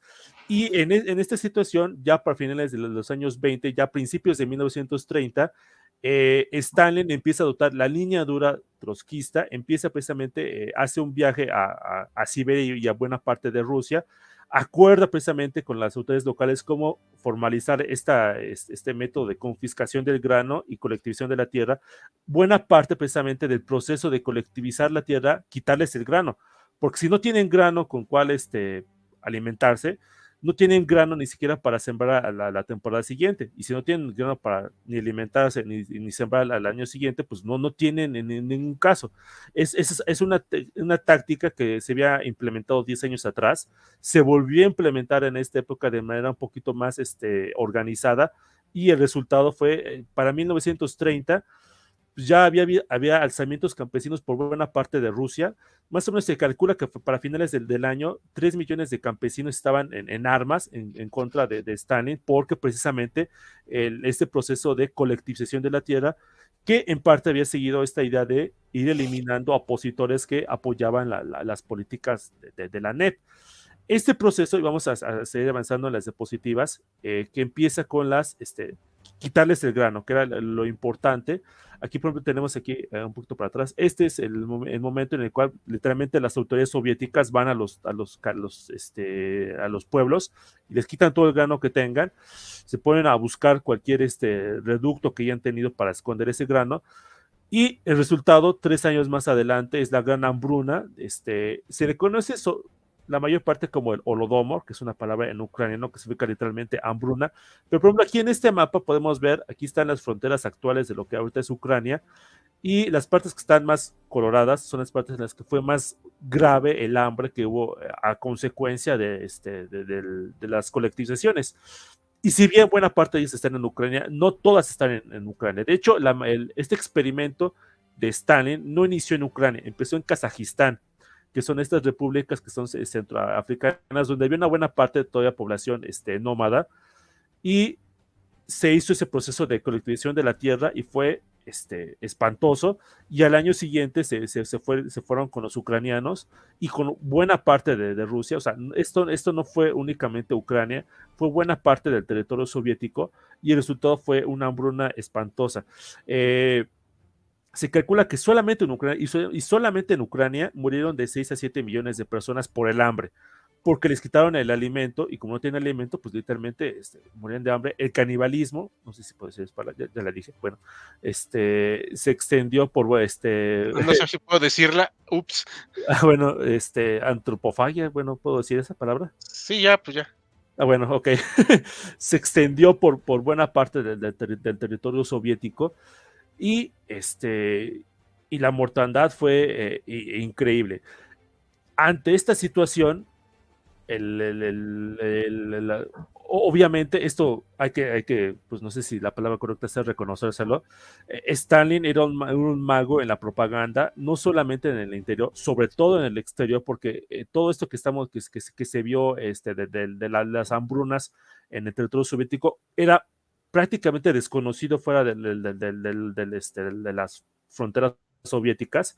Hubo algunos reporteros que empezaron a dar noticias sobre eso, pero Stalin utilizó la vieja confiable de comprar a otros reporteros para que dijeran que todo estaba bien en la Unión Soviética, que todo el mundo era feliz y contento.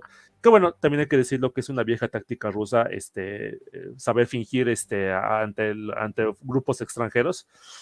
desde tiempos, no sé, de Catalina Grande, Pedro I, pero Stalin la había, en ese sentido se mostró como un muy buen aprendiz de esas técnicas de aparentar a puertas afuera. Pero, pues obviamente, la situación no podía continuar así, y por esa razón había rumores sobre que era momento de pues buscar a un nuevo líder de la Unión Soviética en el 16º Congreso del Partido Comunista, que se hizo más o menos en el año de 1933-34.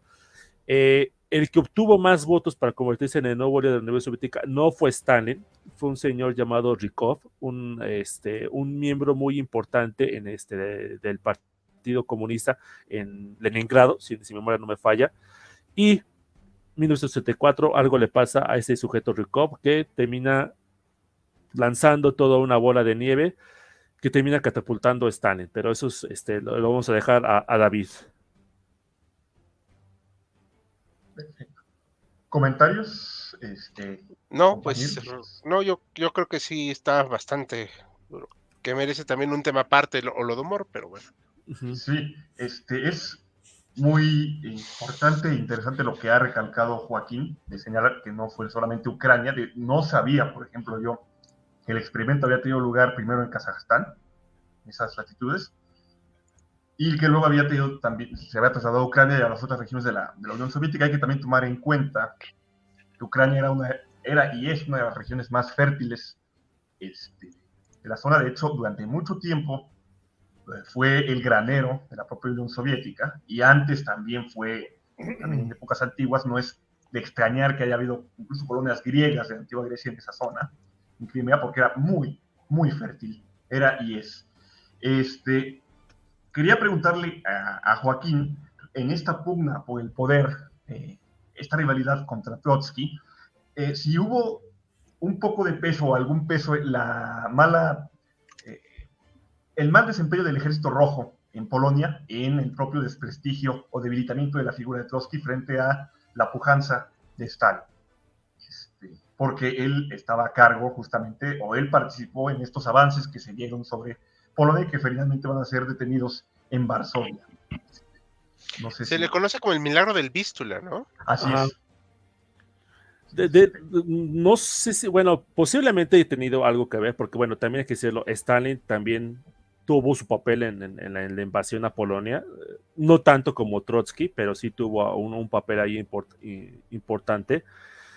Pero sí, de hecho creo que el general en ese momento, que era el que invadió Polonia, Tuchachevsky, que era un fiel amigo de Trotsky, pues terminó pues en malas, pues lo vamos a ver con la gran purga, ¿no? Cómo le fue a Tuchachevsky por todo eso. Que también hay que decirlo, no era un santo.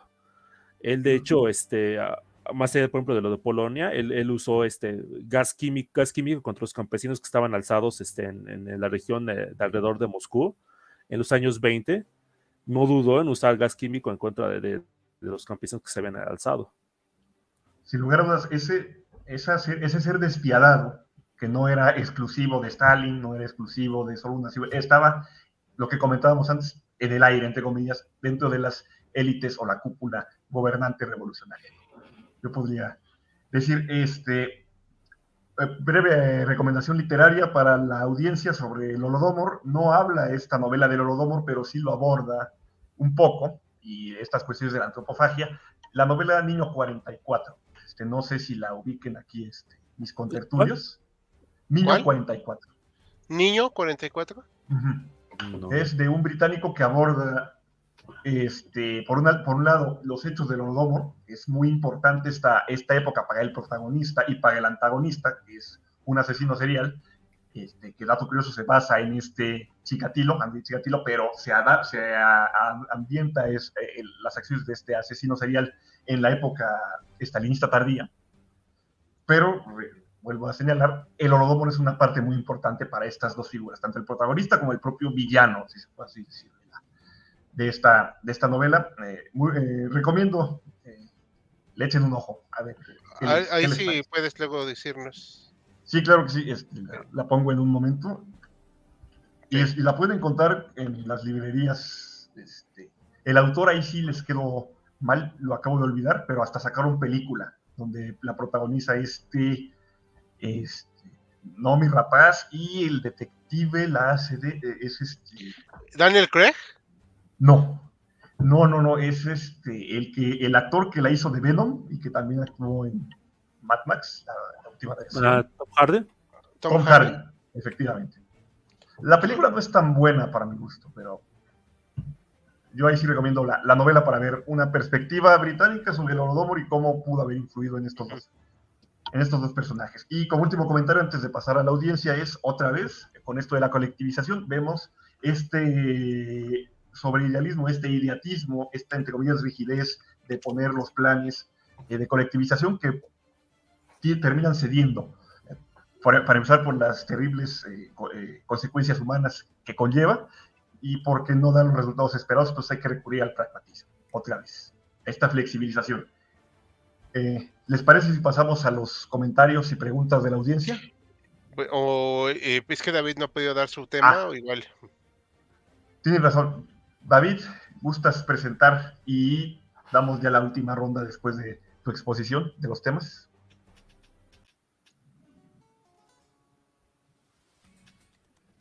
Si nos escuchas, David. ¿Me escuchan? Sí. ¿Me escuchan? Sí. Dale. Adelante. Ya. Disculpen la acción. No te preocupes. Vale. Pues ya en esta última, ya con todo este desglose que hemos tenido sobre tanto la personalidad y los haceres de Stalin, hay una frase que yo me quedé bastante marcada sobre cómo definir a Stalin, y es algo que se supone que él dijo, que he citado, que en 1923 le explica a un par de camaradas suyos cuál es uno de sus mayores placeres, y él dice: el mayor placer consiste en elegir un enemigo, preparar todos los detalles del golpe, saciar la sed de cruel venganza y luego irse a la cama a dormir. Frase puede englobar la siguiente parte que viene, que es esta gran purga, esta gran terror rojo, que no es reaccionario como sucede en Nacional Socialista. Es este evento donde de un cuasi rebelde de la SA y sacia más bien y se apodera totalmente del país el chaparrito bigotón. Del error de Stalin proviene desde justamente toda esta que ya hemos hablado de la paranoia, el hecho mismo de que se siente inseguro tanto físico, psicológicamente, los miembros del partido, comunistas antiguos que participaron en la revolución bolchevique, y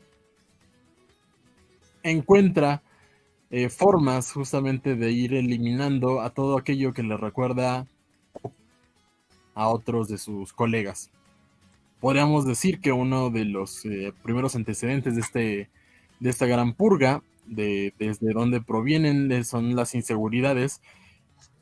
Algunos autores que consulté dicen que este cambio radical, no tan radical, pero cambio hacia destruirse entre revolucionarios proviene de la muerte o el suicidio de su segunda esposa, de Nadezhda, en 1902. Esto lo hace, algunos ya jugándole lo dice, causa en Stalin una gran desconfianza que después se ve proyectada en la parte política. Esto sucede en el 32.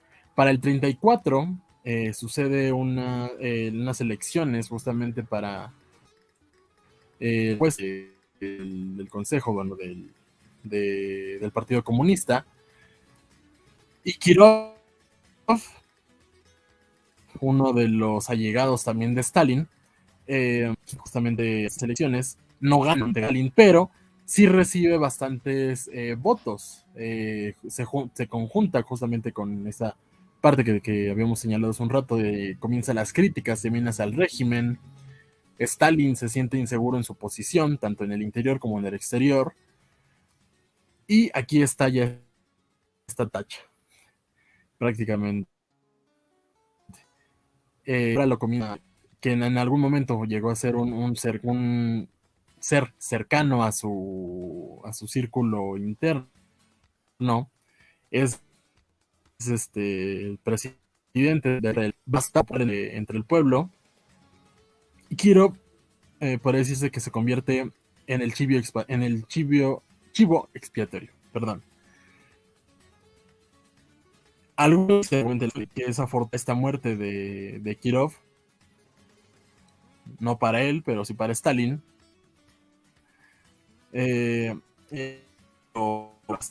unos dicen que por un esposo celoso y otros que por un agente enviado directamente por Stalin. A la muerte de Kirov, él comienza tanto a fraguar como a su mente paranoica. Para él la muerte de Kirov es un ataque directo pues tanto a él como al partido, como al Estado. Es parte también, según su visión, de un sabotaje general a los esfuerzos de que estos planes quinquenales pues son de metas tanto industriales como agrícolas de gran escala posibles de realizar, y pues ser algunas medidas de seguridad que llevan a muchos accidentes. Y estos muchos accidentes en la mente de Stalin lo hacen pensar que hay un sabotaje general. Este sabotaje general se junta con este atentado a Kirov, se junta con muchas cosas que pasan por la mente de Stalin y con esa parte del control que él ansía. Acusa a 16 conspiradores del mismo Stalin, como son tanto Simoniev, Zinoviev y Kamenev, que justamente, no sé si tenemos la foto de este par de personajes. Aquí están. Sí, están aquí arriba, pantalla. están en la izquierda derecha.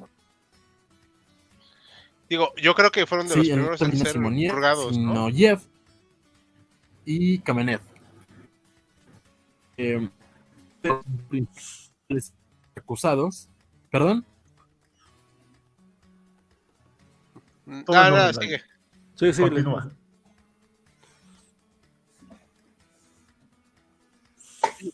Perdón, que son los dos principales acusados en este juicio que se da en el que inicia estos procesos en contra de los 16 acusados, y pues resultan en que confiesan, ¿no? Sí, yo fabriqué un complot en contra del camarada Stalin, en contra soy responsable de tal y cual atentado, pero evidentemente era a través de a sus personas, tenían en contra de sus familias, de sus familiares, y pues para que sus familias sufrieran mucho más, deciden cantar prácticamente. Stalin, ahora que ves hacia esta parte de que sus antiguos camaradas que lo conocieron desde un inicio que no lo tiene tan orgulloso, han desaparecido. Estos 16 o los ejecutan o los mandan a campos de labores forzadas o los gulags, y hace un giro a otro sector desde donde podría sentirse amenazado, que son los militares tocas purga. A estos militares, los que son horribles, que lo pueden tirar prácticamente del peso de sus almirantes. La marina fue también las regiones más golpeadas por estas purgas. A los almirantes de prácticamente el 90% son o de puestos del cargo, a los comandantes también, los a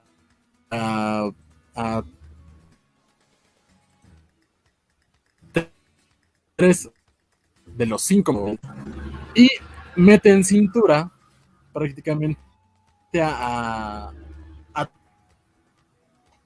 las cifras que se manejan entre este periodo de gran terror, donde prácticamente cualquiera podría ser acusado de contar secuencias, oscilan entre el 1,5 millones, 2 millones de personas. Este es el gran terror. Cuando comienza a relajarse en teoría, a relajarse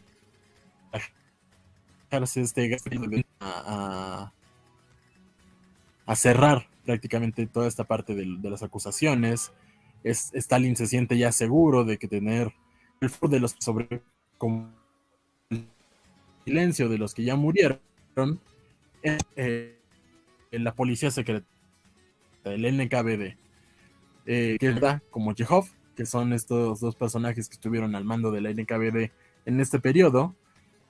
A ambos se les voltea, tanto allá como Chekhov. Los acusa de corrupción, de haber hecho tratos, de haber abusado de su poder, y comienza también parte de desprestigio. Ya renuncia, es detenido poco después. A Chekhov es el que tenemos en la foto, donde está Stalin con un personaje y después lo borran. Ese es Chekhov.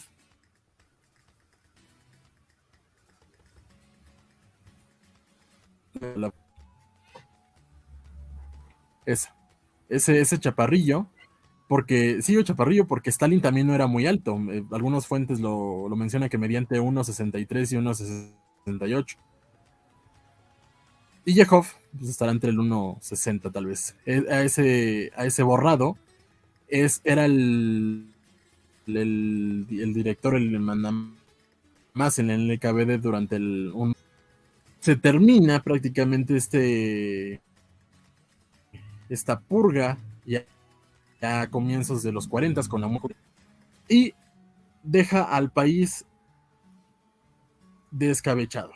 Repita a lo que son mandos militares, políticos, mandos interiores, y Stalin es el que controla directamente todos estos hilos. Se va a ver en las derrotas de la Alemania Nacional Socialista, porque hay una total conmoción. Hay una... eso ya adelantándome más al periodo de parálisis, donde si Stalin no dice nada, nadie se va a atrever a decir nada. Ya después podemos hablar de su colapso mental y de cuando lo tuvieron que coger del piso para que dirigiera al país. Entonces,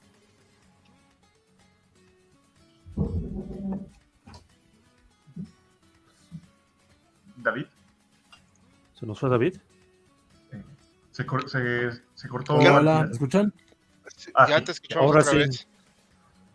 ¿Puedes repetir un poco? Es que se cortó.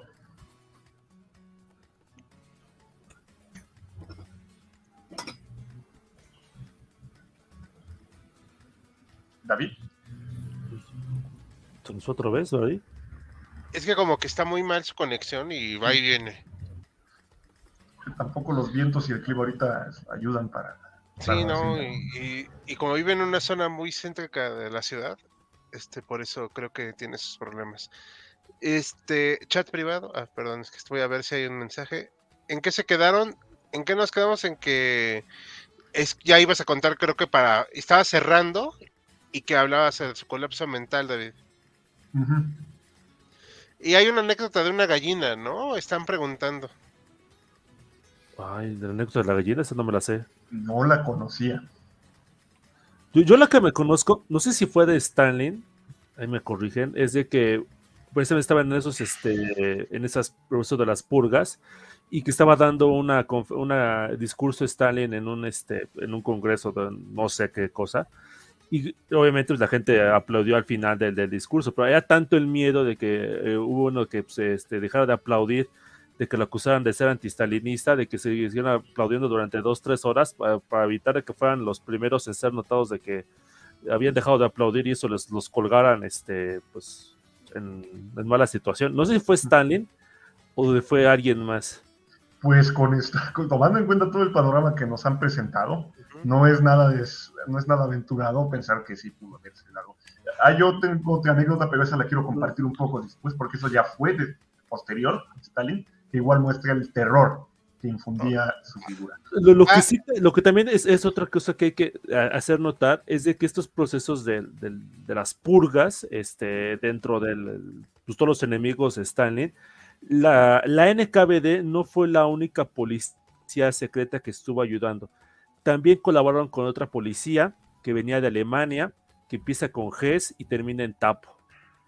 Que hubo una colaboración muy estrecha con esa policía alemana para ir persiguiendo a los enemigos. Se hicieron literalmente el intercambio de prisioneros para que pues, acabaran con los enemigos de un bando y del otro bando. Obviamente, quien resultó más beneficiado, como nos exponía David, resultó en un principio el bando del cabo austriaco.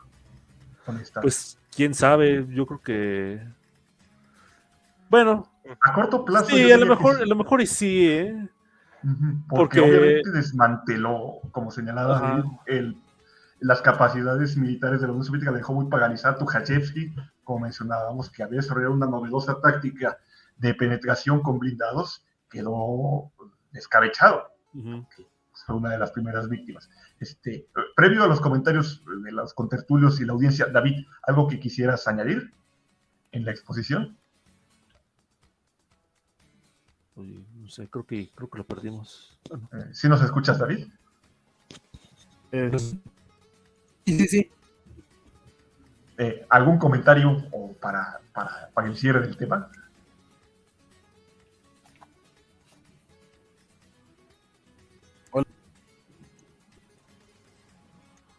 No, sí está muy mal su conexión,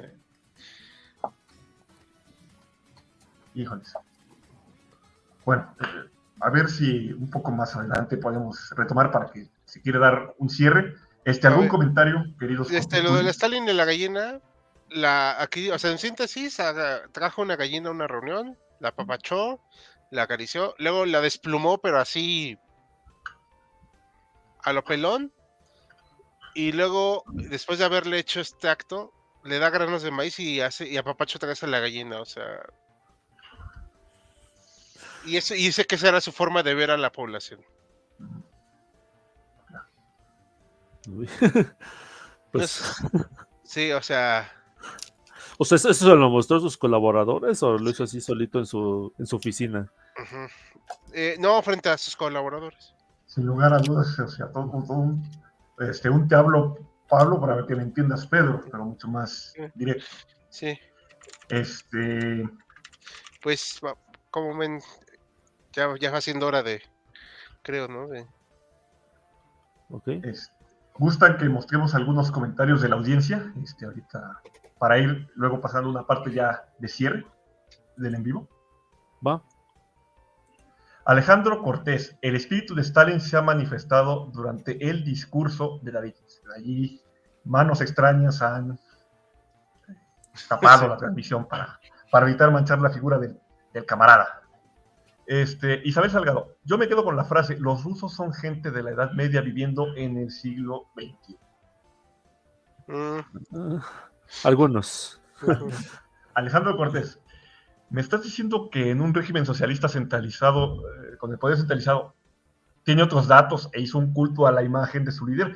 ¿Quién lo hubiera creído? Efectivamente. Sí. Bueno, si aceptamos Norcorea, Cuba, China, Vietnam, Camboya, no sé, ¿algún otro ejemplo? Europa Oriental. Etiopía. Etiopía. Isabel nos comenta, en una reunión del círculo hermético estaban preocupados porque la gente se alzara contra el gobierno. Stalin se hizo traer una gallina, lo que nos contaba, le empezó a arrancar plumas a lo bruto mientras el animal... Así, bueno, continuó. Lo que decía, ¿no? Mientras el animal suplicaba, ¿no? O sea, bueno, se quejaba. Pero sí, parece ser que sí lo hizo. O sea, Sí, y diciendo que pues la gente tiene memoria corta y que siempre van a agradecer. sí, y sin lugar a dudas, en este proceso de culto a la personalidad que estaba llevando a cabo, a la par que este miedo, naturalmente iba a tener una base, a mi juicio, bastante fuerte. Ahora, lo que mencionaba David sobre la desaparición de este personaje, jefe de los servicios de inteligencia, que lo desaparecen de la foto, es literalmente esto de nunca existió. No sé si fue tan cierto así al nivel, por ejemplo, de la novela 1984. Perdonen los que no la han leído, ya les eché ahí un poco, la soplé un poco, pero casi preguntar por alguien que desaparece era casi hasta delito. No sé si esa fue la misma situación en la Unión Soviética. O sea, de llegar a erradicar de raíz a alguno o a algunos personajes y estar penalizado esto de preguntar, oye, ¿qué pasó con fulano? No existió, nunca hubo nadie con ese nombre. No sé si en la Unión Soviética se dio hasta ese nivel. Pues es muy probable, ¿no? Pues depende también, en qué circunstancias, ¿no? De hecho, me voy a acordar de esa película de la muerte de Stalin, en la que están en la cena y que a uno de los comensales se les ocurre preguntar por uno que ya habían mandado al más allá en circunstancias extremas. Claro. Bueno, no fue poco claro porque fue evidente lo que le hicieron. Sí. Sí. Hay que recordar también, o sea, aquí en la imagen, la que no se ve obviamente en la presentación, pero de aquí solamente estoy contando, Stalin, una mujer acá, Muranov y me parece Stasova son de los que pasan de la Segunda Guerra Mundial. O sea, poquísimo. O sea, ¿sí se los echó?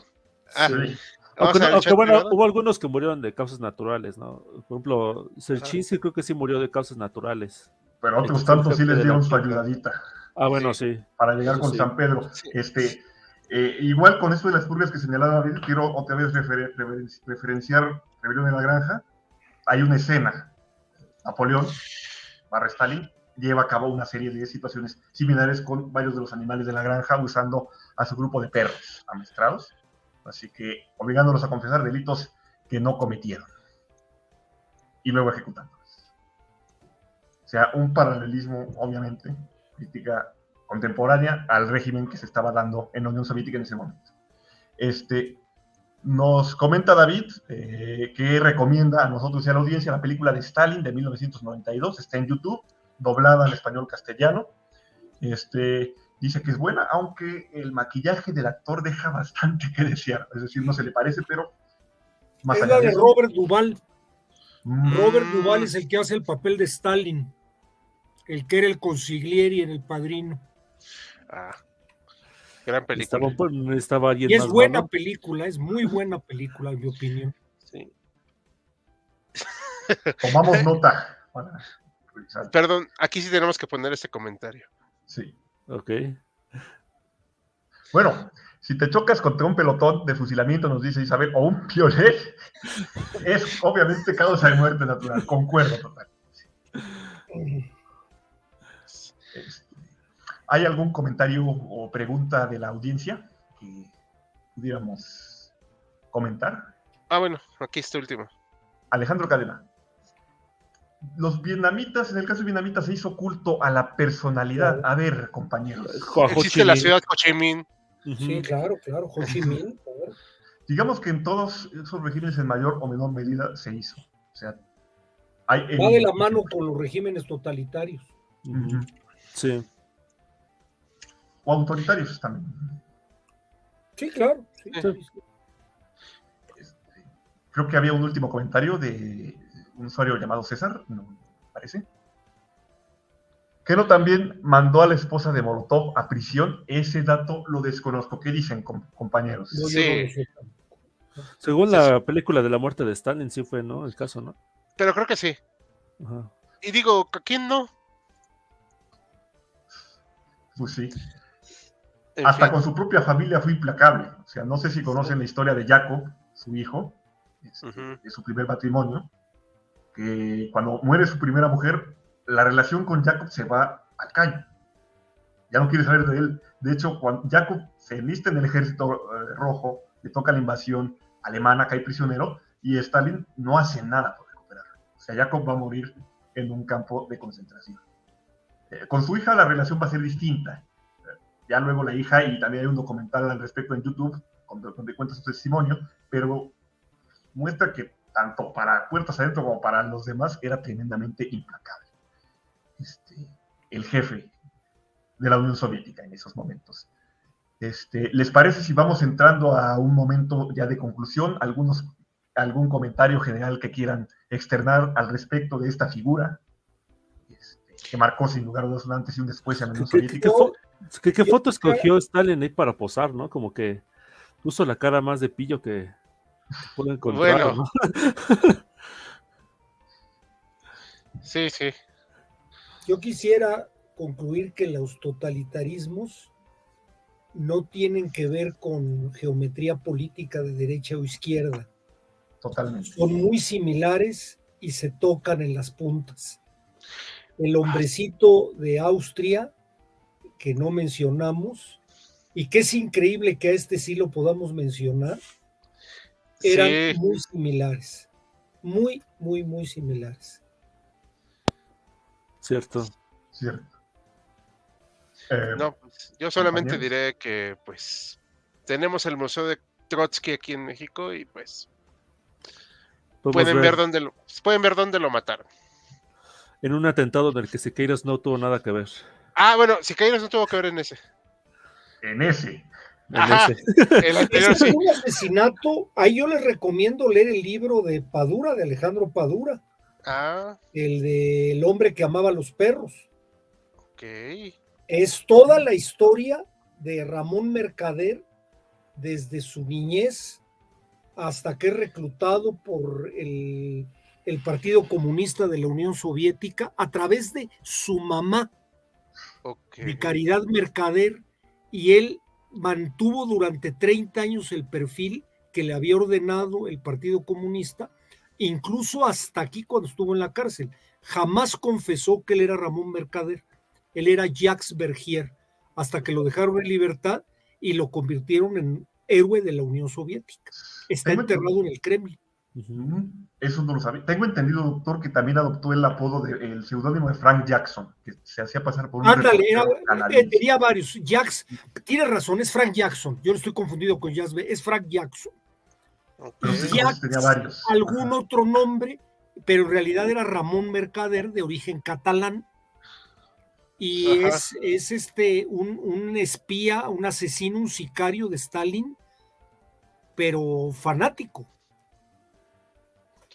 Que va a acabar morir de cáncer en La Habana. De cáncer que tuvo que ver con todos los experimentos que hicieron en las plantas nucleares de la Unión Soviética. Dios mío. Sí, es novela, no sé qué tanto de todo eso sea de cierto, pero vale mucho la pena, sobre todo para ver esa etapa de los fanatismos que se dieron a principios del siglo XX en la República, en la Guerra Civil Española, con el Partido Comunista, el POUM, el Partido Obrero. Vale la pena, tiene mucho que ver con lo de Stalin, Trotsky y Mercader, y además habla de toda la historia, el itinerario que se aventó Trotsky para tratar de librarse de Stalin. Más lejos estaba difícil. Porque le tenían miedo a Stalin. Más lejos estaba difícil para escaparse. Y aún aquí, inexorablemente lo agarraron. Sí, a Stalin le interesaba deshacerse. Bien, Alejandro Cortés. Stalin consideraba a la Unión Soviética como su familia. Como podemos ver, fue un severo caso de violencia intrafamiliar. Pues sí. Con refuerzo intermitente, porque cuando muere, en 53, un montón de gente fue a verlo y un montón de gente lo llevó y dijo que el camarada Stalin, ¿qué vamos a hacer sin su guía? Como aquí aparece en esta imagen de gran timonel de ese barco que es la URSS. Hasta que, bueno, ya vino el informe secreto de Khrushchev. Anécdota de manejando las redes, que pues manejo las redes de HC, y luego ando curioseando en los momentos en que no me están explotando laboralmente. Y leí un comentario donde dijeron el camarada Stalin, que fue el mejor geopolítico del siglo XX, y yo. Sí, no, o sea, sí me sacó de onda leer ese comentario, porque era en sentido no irónico. No, es que hay quien lo cree, hay quien lo... Es que todavía tiene su base dura, de la fanaticada, pues. Bueno, aquí tenemos un grupo de políticos que celebra el nacimiento de Kim Il-sung en Corea. Uh-huh. Lo felicitan, hacen fiesta. Entonces, de todo hay en la viña del Señor. Bien, ¿algún comentario adicional, compañeros? Ya. No, por mi parte. Suficiente de tío Pepe. Sí, muy suficiente. muy interesante tema y muy polémico. Bueno, perfecto. Yo rapidísimo quiero cerrar con igual, decir, una figura importante en el siglo XX, en los fanatismos, que marcó antes y un después en la Unión Soviética. Cuento de forma muy veloz esta anécdota sobre el terror que inspiraba Stalin, que además es muy llamativo. O sea, si lo contrastamos con el cabo austríaco, que es así muy explosivo en sus discursos y muy teatral, mueve mucho las manos. Si ustedes revisan discursos de Stalin es muy monótono, si se puede decir. O sea, su voz no tiene matices, casi no era buen orador. No era buen orador. No era buen orador. Y uno a veces puede pensar, bueno, ese hombre, bueno, sí, sus ojos, su mirada como de lobo da miedo, pero si lo contrastamos con su antagónico, pues tal vez no. Pero el caso es que sí lo logró hacer, y para esta anécdota, la pueden ver en un documental sobre la Guerra Fría. Estaba Stalin dialogando con unos diplomáticos, y un mesero se acerca a servirle, y se le cae un poco de salsa en el uniforme de Stalin. Y se hace el silencio en la audiencia. Y creo que algunos dijeron, no hombre, este mesero ya no ve la luz, ya no va a ver la luz. El mesero se puso blanco, nadie se movió por varios minutos. Stalin pregunta, ¿por qué pararon? ¿Qué pasó? Camarada, le dice a alguien con un hilo de voz, no cree que, no gustaría que le limpiáramos el uniforme. Y Stalin dice, no se preocupen, no hay problema. Pero a ese nivel. O sea, es muy interesante. Ahorita que mencionas eso de los discursos de Stalin, hay otra anécdota, bueno, dato curioso, es de que efectivamente no era como el alemán, que le encantaba hacer discursos, hacía pocos discursos, y cuando habló, cuando los alemanes invadieron la Unión Soviética, fue la primera vez que hizo una transmisión radial, hablándole a su público. Y fue la primera vez que la mayor parte de su pueblo lo escuchó, y la primera vez que se enteraron que era georgiano, porque se le notaba el acento, en esas circunstancias. Bueno, su acento no lo pudo quitar, y fue que nos enteraron de que no era ruso, sino que era georgiano por ese discurso que hizo. Vaya. Interesante. Hasta ese entonces habló. Ajá, sí, así en público, ¿no? Que se transmitió así, porque hablaba, pero hablaba en congresos que eran normalmente cerrados, o sea, eran gente de 5,000 personas a lo máximo, que pues, con la población de la Unión Soviética era nada. Esta fue su primer discurso a la nación. En YouTube pueden encontrar su discurso en el Kremlin, en la Plaza Roja, en los primeros meses de la invasión alemana, donde llama a la resistencia. Pueden ver naturalmente el contraste de esta oratoria. Ya para cerrar, pues señalo otra vez una figura que es importante estudiar, conocer cómo surgió. Aquí vieron los contertulios una semblanza muy, muy detallada, y que pues, bueno, sí cambió o contribuyó a cambiar la fisonomía de la Unión Soviética. A mi juicio, sí no se puede negar que contribuyó a su industrialización a un precio muy alto en vidas y en otras cuestiones, que instauró un régimen todas luces totalitario, y que es importante estudiar y, pues, sin lugar a dudas, seguir viendo sus diversas aristas. ¿Algo que quieran añadir, compañeros contertulios? No, muchas gracias por visitarnos y vernos. Muchas gracias a la audiencia por seguir, como cada jueves, este en vivo. Por favor, los invitamos a continuar y denle like al en vivo, comenten, gustan datos curiosos también, o alguna pregunta que se les haya quedado en el tintero, y la atenderemos. A nombre del equipo de HC Historia Contemporánea, nos despedimos. Les deseamos una excelente Buenas noche, noches a todos. fin de semana.